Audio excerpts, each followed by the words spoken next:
the Messiah has come to rule over Israel and all the nations of the world, until one final satanic rebellion. On the Bible Brief.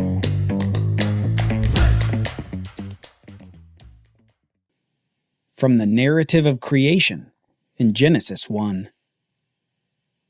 God blessed the man and the woman, and God said to them, "Be fruitful and multiply, and fill the earth and conquer it, and have dominion over the fish of the sea, and over the birds of the heavens, and over every living thing that moves on the earth." Dominion is what we were made for. Rule over all the earth, all the fish, all the birds, and every living thing. Mankind was to be fruitful and multiply, fill, conquer, and exercise dominion over the planet. And from the very first man and woman, we have failed. Beginning with Adam, the undeceived sinner, we allowed Satan, inhabiting the crafty serpent, to dominate us instead.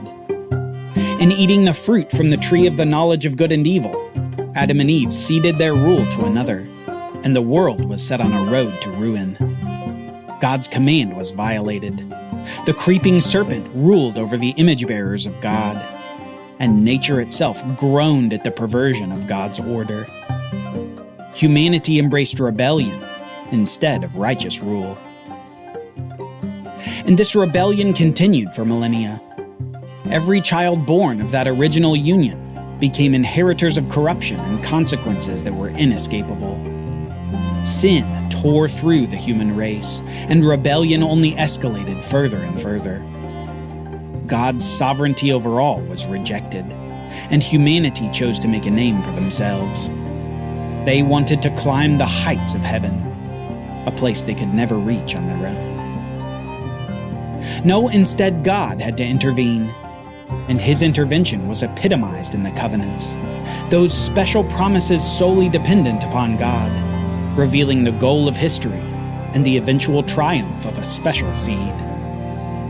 This seed would be a final Adam, a new Adam to fix what went wrong with the first man, an obedient Adam that would take the rebellion of the world and bring it under his rule.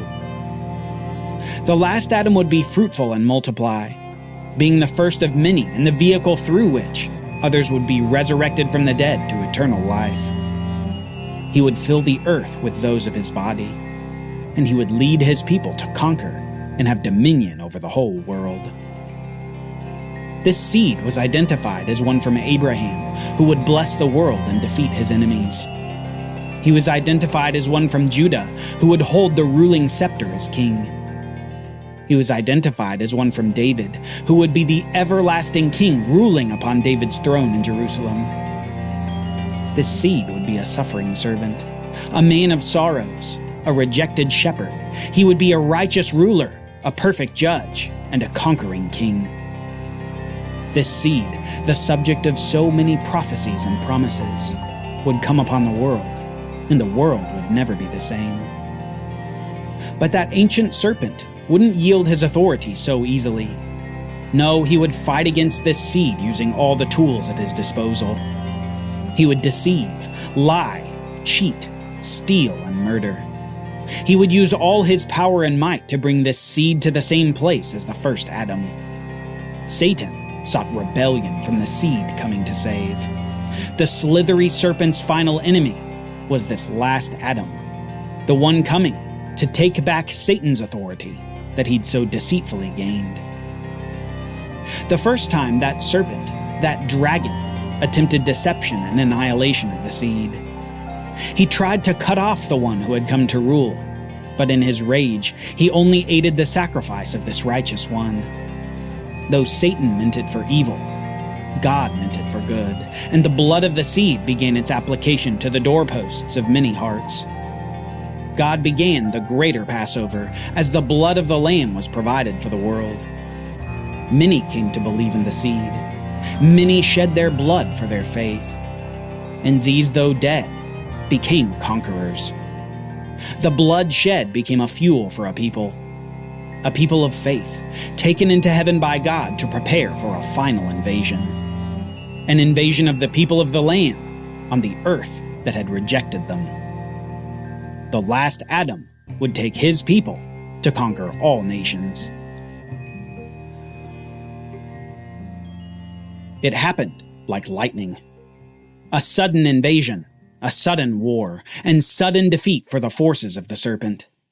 The 7-year tribulation of devastation and calamity had finally culminated in the battle for Jerusalem, and God came down to save his city. The serpent was bound and cast into the pit of the abyss, chained and removed from all influence, and the king was finally installed in Jerusalem. This was the beginning of a time long ago foretold, as Isaiah the prophet spoke about it like this. There shall come forth a shoot from the stump of Jesse, and a branch from his roots shall bear fruit. And the Spirit of the Lord shall rest upon him, the Spirit of wisdom and understanding, the Spirit of counsel and might, the Spirit of knowledge and the fear of the Lord. And his delight shall be in the fear of the Lord. He shall not judge by what his eyes see, or decide disputes by what his ears hear. But with righteousness he shall judge the poor, and decide with equity for the meek of the earth. And he shall strike the earth with the rod of his mouth, and with the breath of his lips he shall kill the wicked. Righteousness shall be the belt of his waist, and faithfulness the belt of his loins. The wolf shall dwell with the lamb, and the leopard shall lie down with the young goat, and the calf and the lion and the fattened calf together, and a little child shall lead them. The cow and the bear shall graze, their young shall lie down together, and the lion shall eat straw like the ox. The nursing child shall play over the hole of the cobra, and the weaned child shall put his hand on the adder's den. They shall not hurt or destroy in all my holy mountain. For the earth shall be full of the knowledge of the Lord, as the waters cover the sea.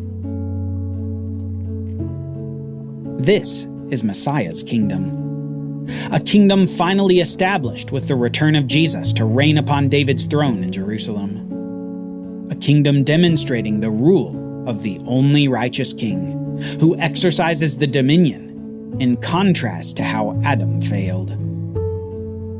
Jesus brings peace to the earth, with the government on his shoulders. He gives those believers in him rule over various administrations upon the earth.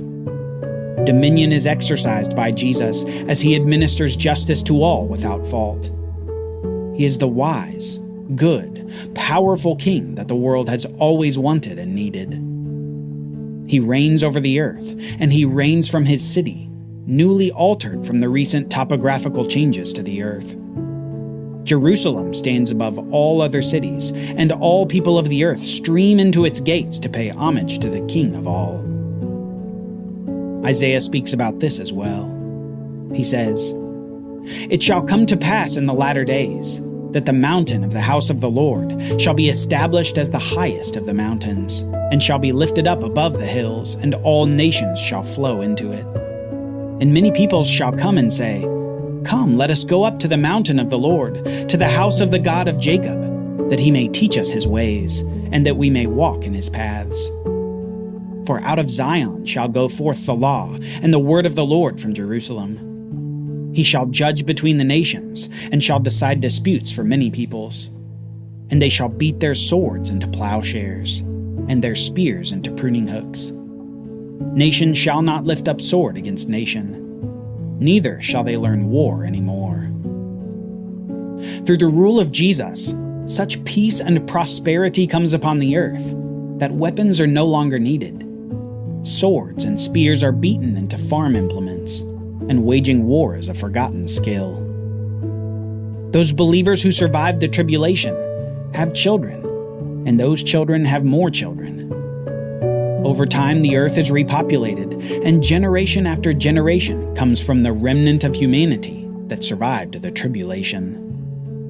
Peace reigns in the kingdoms of man. Peace reigns between man and beast. Rest rules the weather, providing abundance of food and prosperity. Rest rules the labor of mankind, no longer striving against one another. Peace and rest are the rule for 1,000 years. The covenants are fulfilled. Jesus accomplishes the land, seed, and blessing promised to Abraham. Jesus fulfills the promises of a kingdom, a dynasty, and an everlasting king to David. Jesus is the mediator and establisher of the new covenant with his people Israel, writing his teaching upon their hearts. The last Adam conquers all and fulfills even the mandate from God from the very beginning. The seed has finally come. He was planted in the ground for 3 days, yet he arose, ascended, and returned to the earth to reign. But the end is not yet. No, because this time of fulfillment does have an interruption. An interruption caused by that ancient enemy. Because just for a time, Satan is released from the pit of the abyss for one last rebellion. The capstone to his nearly timeless struggle against the God of the universe. The earth has been repopulated, made now of many who never knew the times before Jesus. Millions and millions who have only known the blessing and prosperity of the rule of Messiah. Never have they been tempted. Never have they been proven in faith. And Satan is loosed among them. The prophet John told it like this. When the 1,000 years are ended, Satan will be released from his prison and will come out to deceive the nations that are at the four corners of the earth, to gather them for battle. Their number is like the sand of the sea. And they marched up over the broad plain of the earth, and surrounded the camp of the saints and the beloved city. But fire came down from heaven and consumed them. And the devil, who had deceived them, was thrown into the lake of fire and sulfur, where the beast and the false prophet were. And they will be tormented day and night, forever and ever. This time, there is no battle. No swords, no struggle. Instead, this final rebellion ends in fire. A fire from heaven comes down and consumes the force numbering as many as the sand of the sea. For the last 1,000 years and forevermore, God's city is safe from all fear and all invasion. And in this act, God has sealed off all threats forever. Satan is thrown into the lake of fire to be tormented day and night forever, no longer ever able to deceive mankind. Dominion over all has been established. The ancient serpent has no claim. The last Adam has finally conquered the earth and all who come against him. Everything is in subjection to the Messiah. And then comes the end.